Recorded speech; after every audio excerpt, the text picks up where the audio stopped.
किसी गांव में दो भाई रहते थे। बड़ा भाई अमीर था, उसके पास किसी बात की कमी नहीं थी। छोटा भाई गरीब था, मेहनत मजदूरी करके पेट पालता था।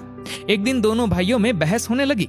बड़े भाई ने कहा, भले का भला नहीं होता, आज की दुनिया में भले को भीख भी नहीं मिलती, इसलिए दूसरे का चाहे बुरा ही क्यों न हो, अपने भले की बात पहले सोचनी चाहिए। छोटे ने कहा, नहीं भैया, कष्ट औरों को हो, ऐसे में अपना भला कैसे हो सकता है।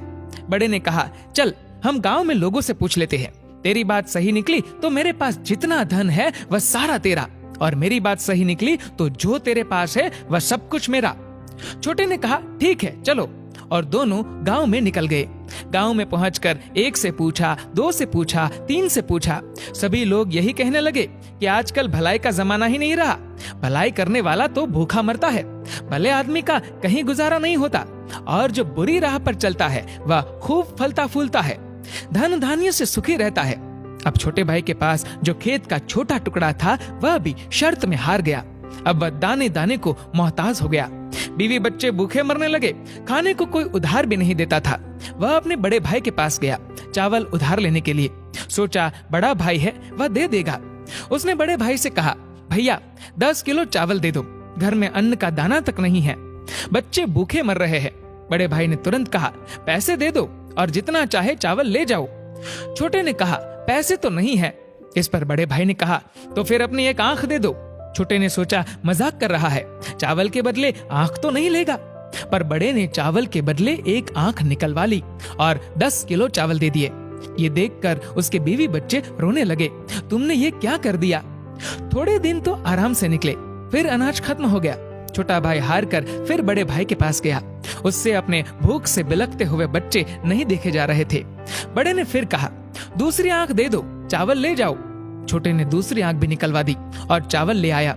घर पर बीवी बच्चे देखकर रोने लगे, तुमने ये क्या कर दिया, अब क्या होगा। छोटे भाई ने कहा, अब मैं अंधा हो गया हूँ, लोग मुझे भीख दे देंगे तो मुझे सड़क के किनारे बैठा आना। दूसरे दिन से रोज उसकी पत्नी उसे रास्ते पर बैठा आती थी, जिससे उसका रोज का काम चलने लगा।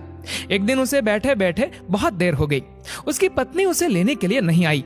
उसने बहुत समय तक उसकी राह देखी। फिर जब बहुत रात हो गई तो वह अपने घर की तरफ चल दिया, पर ना दिखने के कारण वह रास्ता भटक गया। आखिर उसने सोचा, अब तो यहीं बैठकर ही रात गुजार लेता हूँ, और आगे चला तो रास्ता भूल जाऊंगा।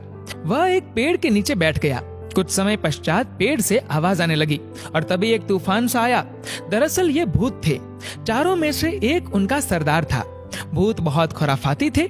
सब एक महीने भर लोगों को सताते थे और महीने में एक दिन इसी पेड़ पर सरदार सबका हिसाब किताब करता था। आज वही हिसाब किताब करने वाला दिन था। सरदार ने पूछा, हाँ भाई, तुम लोगों ने क्या क्या किया, एक एक करके बताओ। पहला भूत बोला, एक गांव में दो भाई थे, भले बुरे का तर्क हुआ, दोनों ने बाजी रखी, छोटा भाई हार गया, मैंने उसे अंधा बनवा दिया। सरदार बोला, बहुत खूब, अब अंधा ही बना रहेगा, वह क्या जाने कि इस पेड़ की तली की औंस लगाने से उसकी आंखें ठीक हो सकती है। दूसरा भूत बोला, मैंने रामनगर जिले के सारे नदी, नाले, झरने, तालाब, कुएं, बावड़ी सब कुछ सुखा दिया है। पानी के लिए हाहाकार मचा हुआ है, कहीं कोष तक पानी नहीं है, सब यूं ही तड़प तड़प कर मर जाएंगे। भूतों का सरदार बोला, बहुत खूब, प्यासे मरे सब, उन्हें क्या पता कि वही पहाड़ के तले से 7 मिट्टी की परतें हटा देने से पानी फिर आ सकता है। तीसरा भूत बोला, सरदार, राजा की बेटी की शादी होने वाली थी, नगर में खुशियां मनाई जा रही थी, पर मैंने राजकुमारी को गूंगी बना दिया, जिससे उसकी शादी नहीं हो पाई, महल में मातम छा गया है। सरदार ने कहा, वाह, बहुत खूब, वह गूंगी ही रहेगी, किसी को क्या मालूम, इस पेड़ की जूमती जटा को पीस कर पिला देने से वह बोलने लगेगी। खैर चलो, 1 महीने बाद इसी दिन फिर यहीं मिलेंगे। एक तूफान सा उठा और चारों भूत चले गए। तब तक सवेरा हो गया था। अंधे भाई ने सबसे पहले वहां की ओस की बूंदें अपनी आंखों पर लगाई। उसकी आंखें लौट आई, वह खुशी से झूम उठा। उसने जल्दी से पेड़ की जटा ली और घर लौटा। उसकी आंखें वापस आ जाने से सब बहुत खुश हो गए। उसने सारा किस्सा अपनी पत्नी को सुनाया और घर से निकल गया और सीधे रामनगर पहुंचा। वहां की हालत देखी तो रोने लायक थी। सूख कर धरती फट रही थी, कहीं एक बूंद पानी नहीं था।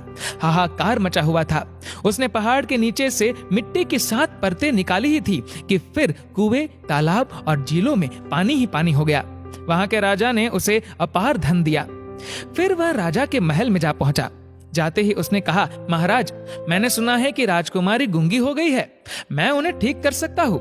उसने झट से पेड़ की जटा को पीसकर राजकुमारी को पिला दिया और राजकुमारी बोलने लगी। राजा बहुत खुश हुआ। राजा ने अशर्फियों से उसकी झोली भर दी, गाड़ी घोड़ा दिया और रहने के लिए एक महल देकर परिवार के साथ यहाँ आकर रहने को कहा। छोटा भाई धन से लदा घर लौटा। उसके परिवार में खुशी की लहर दौड़ गई। बड़े भाई ने देखा कि उसकी आंखें भी आ गई और इतनी दौलत भी। वह ईर्ष्या से जलने लगा। उसने छोटे भाई से माफी मांगी और आग्रह किया कि उसे भी राज बता दे। छोटे भाई को दया आ गई। उसने सारा राज बड़े भाई को बता दिया। बड़ा भाई भी उसी जंगल में गया, उसी पेड़ तले बैठा। फिर वही तूफान आया और भूतों की आवाज आने लगी। लेखा जोखा होने लगा। भूत कहने लगे, जो किया कराया था सब पर पानी फिर गया, जरूर किसी ने अपना भेद सुन लिया। भूत जब पेड़ से उतरे तो बड़े भाई को बैठा पाया। बस फिर क्या था, झट से उसका गला घोट दिया और बड़ा भाई वहीं पर मर गया। मित्रों, कहानी थोड़ी काल्पनिक है, लेकिन इससे हमें शिक्षा मिलती है कि भला करने वाले के साथ बुरा नहीं होता। वह बुरा करने वाले के कर्मों का परिणाम देर सवेर उसके सामने आता जरूर है। मनुष्य को हमेशा संतुष्ट रहना चाहिए। जो ज्यादा लालच करता है उसका हाल बड़े भाई के समान होता है। दोस्तों, इस वीडियो को लेकर आपकी क्या राय है नीचे कमेंट करके जरूर बताएगा। और अगर आपको ये वीडियो अच्छा लगा हो तो इस वीडियो को लाइक करेगा, शेयर करेगा ज्यादा से ज्यादा लोगों तक। और ऐसे ही और भी इंस्पिरेशनल वीडियोस के लिए सब्सक्राइब करें हमारे यूट्यूब चैनल को और फेसबुक पर फॉलो करें हमारे पेज को। धन्यवाद।